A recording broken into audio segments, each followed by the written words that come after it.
number 6, we have an elevator that does stuff. So let's make a list of all the things we know. The initial velocity is 11. The final velocity is 5. Acceleration we don't know but want to know. The time is 3 seconds. And how far did we get? We don't know, and also we don't care. So we need to find a formula that does not have that. But it needs to have A so we can find A. Oh, the first one.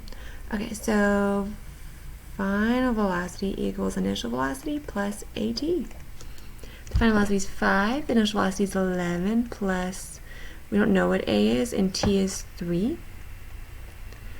So 5 minus 11 equals 3A.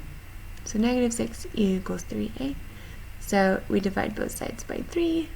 So negative 2 meters per second squared equals A.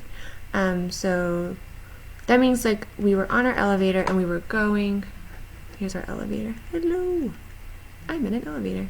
There's like numbers on it. Anyway, elevator.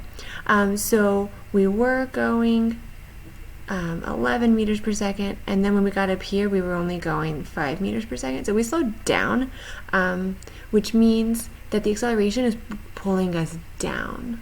Okay, you can have an acceleration pulling you down while you're still going up. That's like how brakes are. That's what slows things down. That's parachutes.